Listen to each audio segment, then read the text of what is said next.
And I had taken off Ibrance. I couldn't tolerate it anymore after several years. It just, emotionally, I couldn't handle it without the estrogen.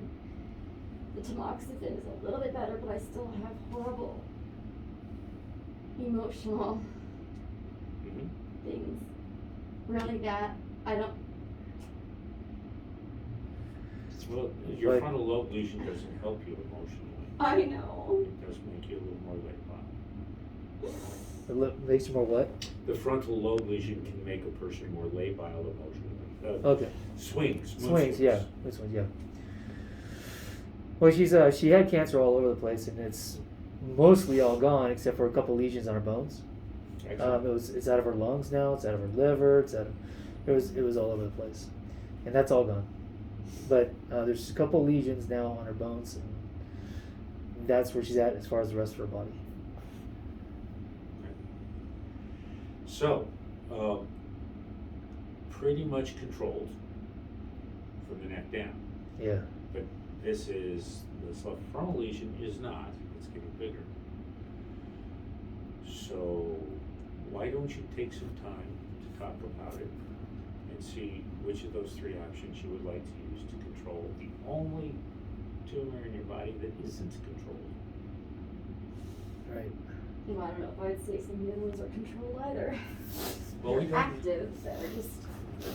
They're I don't think controlled. there's They're not anything- growing. You can't do anything. Yeah, they As are soon as- growing. They just can't do anything for it.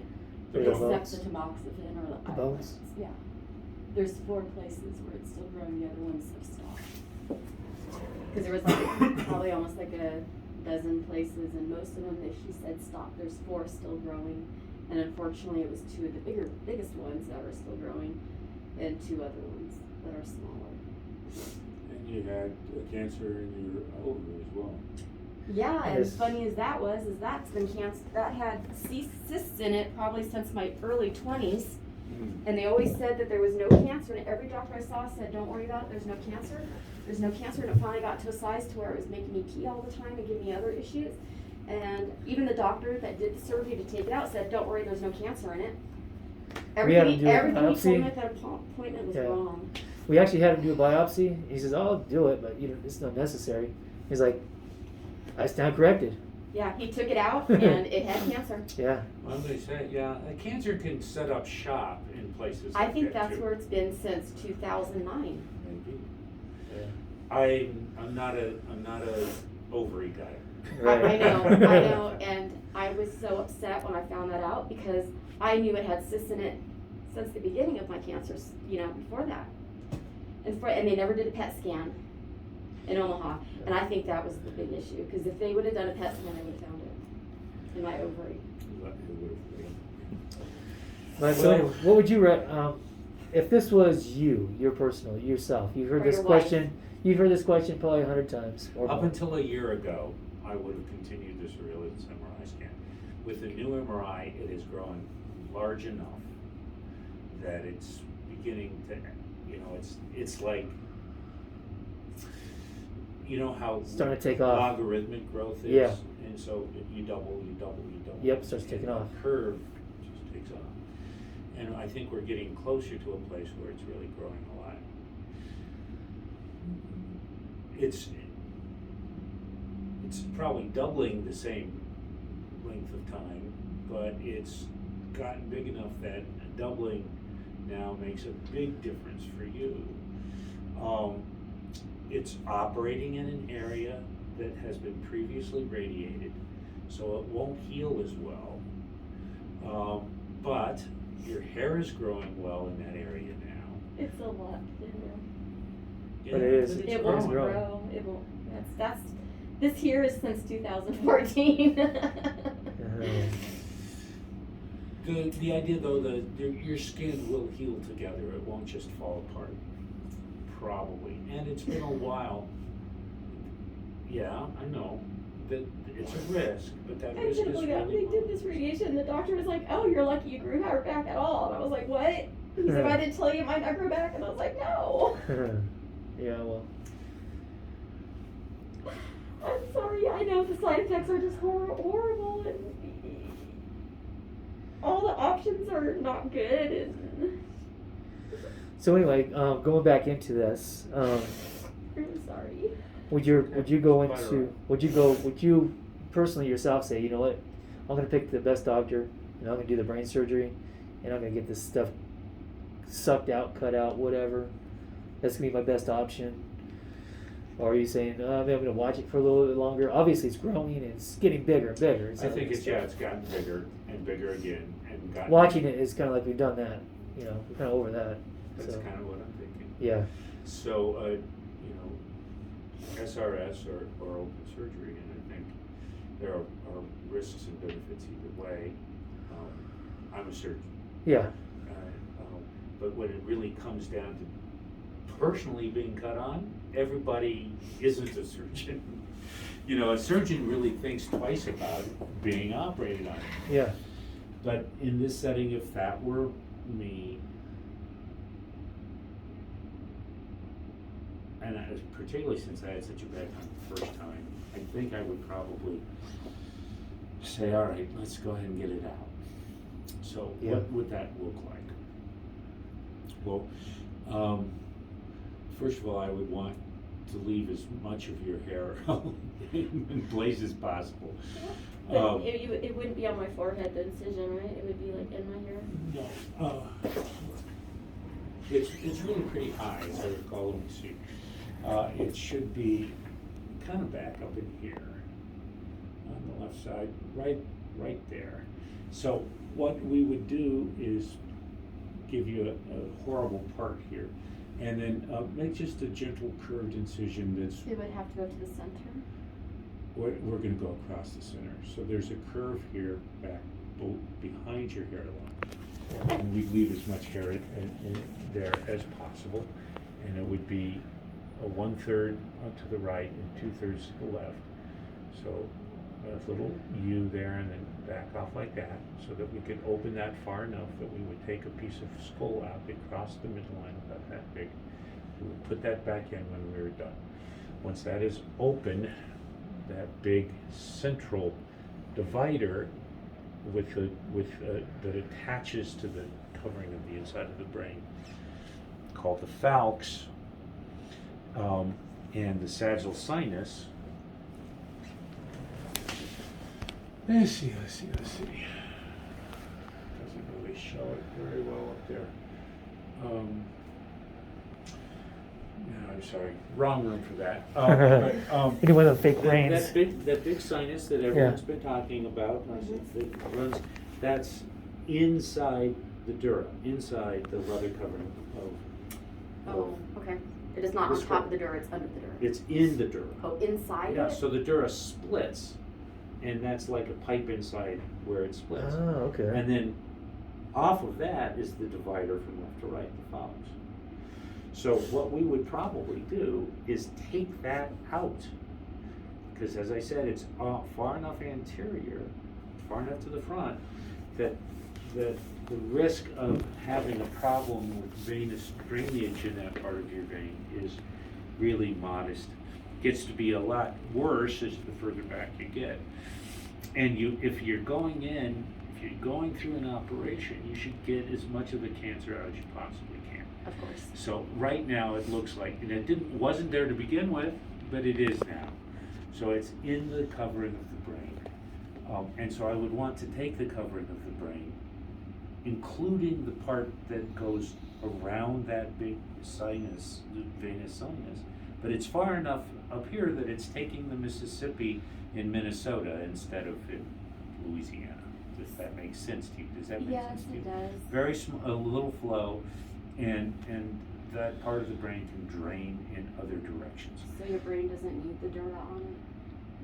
Oh, we would replace it with a dural substitute.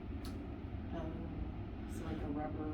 It's not rubber. It's kind of Home Depot silicone. fibrous. Yeah. Yeah, it's a sort of a fibrous tissue that we would sew in. Then we would use the MRI scan as a guide, so that Like would you be doing it like in the IR kind of thing, like where you see it on a screen while you do it? Is that what it's in the operating room. It will be like that. Yes, In the operating room. except instead of IR, where you using real time, we would use the image, the MRI image, that's loaded on a computer, and then we can point to the 4 quadrants of the tumor and know how big the bone flap needs to be, and So how far out we need to take the dura, because the dura is bright, it looks like it has tumor on it. So use this And then MRI that you I would typically, use a new one. and Brand new when one. they would do it like right before it. Well, I prefer it within a month, Yeah. Oh. but it also has to be a special kind of MRI Okay. that has HD. something like that. Or more Yes, like 1 mil. numbers. It's a volume acquisition, 1 millimeter cuts with contrast. It's called an MP Rage, and we would use that. And that way we can outline what looks like there's any contrast enhancement in it. Take it out. So then Awesome. would you pretty It much could shave recur. my head like this Yeah. part right here? Would I do what? Shave my head? No, as I said, I would not shave it at all. No, he said he'll give you that cut. You're just gonna Open cut it? Yeah, But then pull, won't it pull it have open. ingrown hairs in there? Hope not. No. In your own, whatever. No.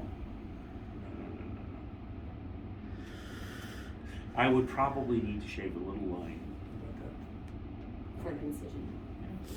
but it's up front and you've been radiated and so I'm sensitive to losing your hair and especially if it takes half a decade to grow back. How long's the recovery on that? Well, you're going to be in ICU at least 1 night. In the hospital, typically with something like this, probably about 4 or 5 days. When you're feeling strong enough, and balance is good, and everything else is fine, then we'd send you home.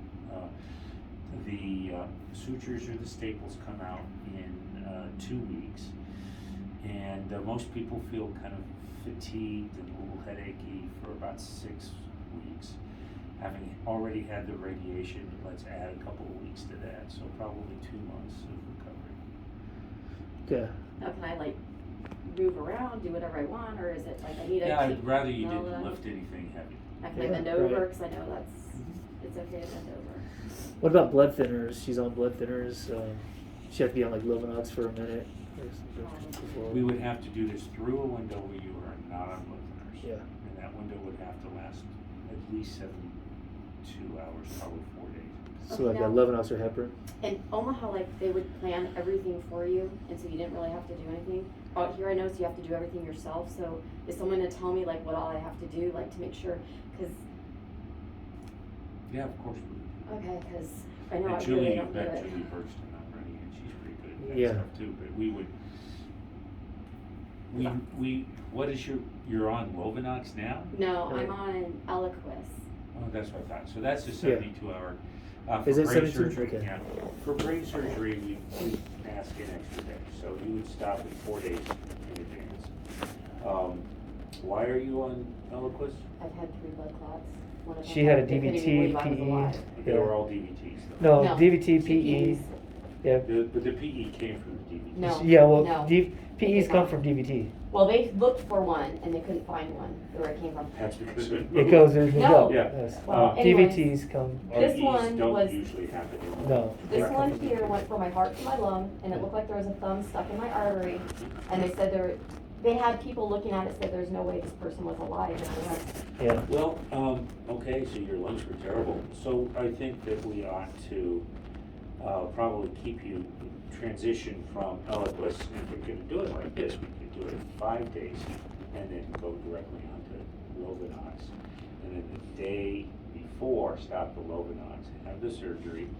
The day after surgery, go back on Lovenox. And then before you go home, back on Eliquis. Yeah. that you'll will be be in all the- written down somewhere. Because you'll be in the hospital. So I won't Oh, you'll be in the that. hospital, we'll manage it. Yeah. Except pre-op, Yeah, we'll I'll say, be in the hospital. have you given yourself Lovenox shots? Yes. Mhm. All right, so yes, and we would tell you that 4 days, your last dose would be 5 days before surgery of the Eliquis, and then the next day you begin Lovenox shots, just prophylactic. Yep. Yep. I used to give them to her. Matter of fact, they gave her Lovenox with that DVT. We went to the emergency room. They sent us home. I said, she has a DVT. They said, no, she doesn't. She had EVT from her large tail all the way across her torso down to her right knee. And I had a filter, which is why it's been in my Yeah. heart. Do you still have the filter? Yes. They take it out. No, No, they, still have it. they said they can't take it out. I don't know. The old ones you can't take out. Yeah, so, yeah, so I'm like, so I was mad at the doctor. No, he wasn't a doctor. The doctor wasn't there. It was an No, addiction. he was advised by the doctor, and Yeah. the doctor said there's nothing wrong with her. Yeah. He So didn't even come in and look at me. I put her on Lovenox. We had some at the house, and my doctor told us the next. He was out of town. He said it was Memorial Day weekend. Everybody was out, at their clubhouse or whatever. But he goes, you saved your wife's life. Just want to let you know, she'd be dead right now if it wasn't for you. And I'm like, wow. But I've had a lot of medical background. My goal was to become either a doctor. I went to school, to become a paramedic, and just I learned a lot through that. And so You learned more with me. I learned a lot with my wife. I tell you. Yeah, this is the bad kind of education. Yeah. All right, so I do want you to think about that versus SRS versus continued watchful waiting. I think we have already discussed watchful waiting and decided that it's proven it's getting bigger over the course of several scans. Yeah. So something else should probably be done. And the only reason we wouldn't do that is if you were going to be dead in 2 years. And so that was the point of that. And we don't know. But we don't know, but things are under, They will just keep Good taking enough stuff out of my control. body until I die. if you're under good enough control, then I think we should probably do something. And it's up to you to make a decision whether or not you want that to be focused radiation, stereotactic radiosurgery. Well, you don't seem very hip on that, so, like, you would recommend just I know going in more there about the surgery than I know about the SRS, but. But you wouldn't do that part of it? No, probably Dr. Daly. I know I think this surgery is gonna be your best bet because there is a possibility of the thing coming back even though with SRS. So you're looking at. What I'm clearing not, things but up. if this were de novo, if you'd never been irradiated in the area, I think either would be reasonable. And with the other lesion there, and I think that focused radiation, SRS, would be a very good choice. But having already had radiation, your risk of complication goes way up. Yeah. And I don't need more complications like that. No. So I think that's our best bet. I agree. I concur for sure because that's getting in there and actually taking out stuff that's actually it has a disease on it. Not just trying to radiate it, not knowing if you got it all or not, and crossing your fingers. So yeah. So you can still have recurrence. The recurrence is great, particularly previously radiated tumors may be almost 20%, probably in the 18% range.